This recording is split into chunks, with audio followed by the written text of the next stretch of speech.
재림이 보인다 18. 적그리스도의 치명적 상처 입음과 회복. 계시록 13장 2절, 12절, 14절. 계시록에서 3번에 걸쳐 이야기하는 부분은 눈여겨보아야 합니다. 완벽하게 전달하려고 하는 의도가 있기 때문입니다. 오늘은 적그리스도의 두 번째 이야기를 3번에 걸쳐 그가 치명적인 상처를 입었고 극적으로 회복된 후 그의 악한 성품이 드러나는 부분을 살펴보겠습니다. 1. 그의 머리 하나가 상하여 죽게 된 것 같더니 그 죽게 되었던 상처가 나음의 온 땅이 놀랍게 여겨 짐승을 따르고. 계시록 13장 3절. 이 땅에 사는 자들을 첨 짐승에게 경배하게 하니 곧 죽게 되었던 상처가 나은 자니라. 계시록 13장 12절. 3땅에 거하는 자들에게 이르기를 칼에 상하였다가 살아난 짐승을 위하여 우상을 만들라 하더라. 계시록 13장 14절. 왜 이것이 중요할까요? 3번씩이나 기록할 가치가 어디 있을까요? 1. 무엇이 상처 입었는가? 머리 하나. 적그리스도가 소개될 때 늘 따라다니는 수식어가 있습니다. 7머리와 10뿔입니다. 적그리스도와 사탄의 수식어가 같습니다. 해석이 다 나와 있기에 그대로 하면 됩니다. 10뿔은 10왕입니다. 적그리스도에게 협력하는 왕들입니다. 그러면 7머리는 무엇입니까? 17장 9절 이에 잘 나타납니다. 7머리는 여자가 앉은 7산이요.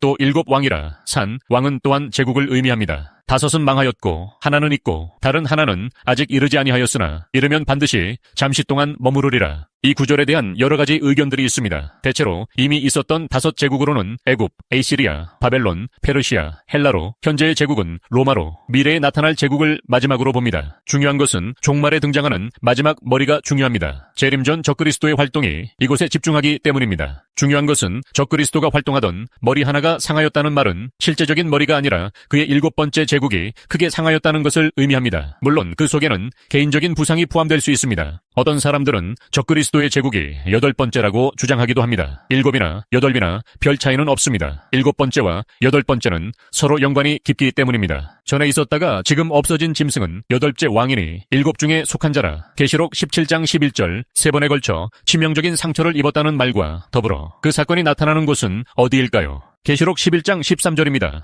적그리스도를 전 3년 반 동안 신물나게 괴롭힌 자는 2 증인입니다. 2 증인은 적그리스도와 이스라엘 그리고 하나님 없이 평화를 꿈꾸며 살려 했던 세상 나라 사람들을 괴롭혔습니다. 인내의 한계를 느낀 적그리스도는 2 증인을 무참하게 죽이고 비참하게 길바닥에 버렸습니다. 아마 2 증인이 살아생존했던 예언들이 성취되나 지켜보자는 취지가 있었을 것입니다. 2 증인의 예언 없이 적그리스도와 악인들이 길바닥에 버려진 2 증인의 시체를 보고 있진 않았을 것입니다. 그들의 예언처럼 사흘 반이 지난 후 2 증인은 부활했고 주님처럼 구름을 타고 승천했습니다. 주님이 초림했을 때 했던 모든 일들이 재현되었습니다. 주님이 메시아임을 드러내는 사역입니다. 심지어 큰 지진까지 일어났습니다. 2 증인은 자신들의 예언처럼 부활하여 구름 타고 승천하였습니다. 큰 지진까지 일어났습니다. 여기서 주의 깊게 보십시오. 사람들이 근심스럽게 구경하고 있을 때 하나님의 심판이 일어납니다. 성 10분의 1과 사람 7,000명이 죽임을 당합니다. 죽은 사람들은 누구일까요? 성 10분의 1이 무너진 곳은 어디일까요? 적그리스도가 중심에 서서 활동하던 곳이며 적그리스도에게 충성하던 자들로 볼 수 있습니다. 왜냐하면 2 증인의 죽음에 대한 심판의 성격으로 이 사건들이 일어났기 때문입니다. 또한 구경하던 이스라엘이 진정으로 하나님을 두려워하며 영광을 하나님께 돌렸기 때문입니다. 피해에 대해 그 숫자가 정확한 것인지 아니면 충만하게 실행되었다는 것인지는 논란이 있을 수 있지만 적그리스도에게 엄청난 충격을 주었던 것만은 사실입니다. 적그리스도의 주요 활동 무대는 이스라엘의 예루살렘이 됩니다. 물론 그는 세계를 다스리는 강함을 가지고 어디든지 갈 수 있습니다. 하지만 71회처럼 적그리스도는 주로 예루살렘에 거하면서 세계의 평화를 제어하며 반대로 철권 통치 또한 이곳에서 진행된다고 볼 수 있습니다. 다니엘 9장 27절.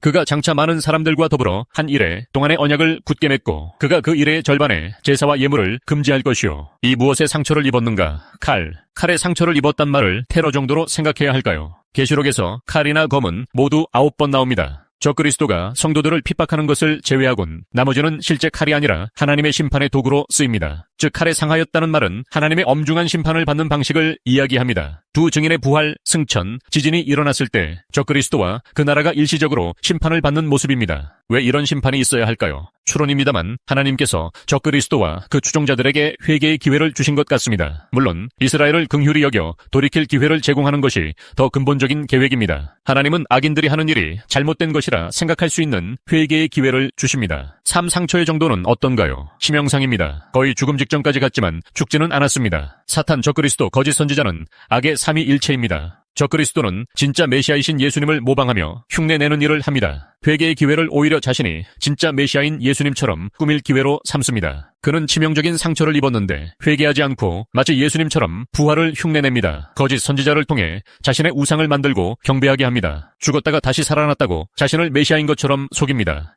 이 사건 이후 변화는 적그리스도가 자신의 악한 본성을 드러내기 시작했습니다. 칼에 상하였다가 기적적으로 회복된 이 사건은 전 3년 반이 끝난 시점, 즉 후 3년 반이 시작될 분기점이 됩니다. 다니엘 9장 27절에 71회의 마지막 한 일에 대한 이해도 제공합니다. 왜 전 3년 반이 끝났을 때 굳게 맺었던 약속이 깨어지고 유대인들을 박해하게 되는지, 더 나아가서 성도들에게까지 칼끝을 겨누는지 알려줍니다. 어둠이 짙어질수록 진짜 빛은 더욱 또렷해집니다. 나를 영원한 사망, 지옥에서 살려내시기 위해 십자가에서 뜨거운 피를 쏟아내 죄를 씻어주시어 영생천국 허락해주신 그 예수님을 끝까지 붙잡고 십자가의 은혜와 인내로 항상 승리하시길 소망합니다. 오늘도 주 안에서 은혜풀 충전하시고 기쁨과 평안이 가득하시길 소망합니다. 시청해주셔서 감사합니다. 영상이 유익하셨다면 좋아요, 구독, 공유로 함께 나눠주세요. 사랑하고 축복합니다.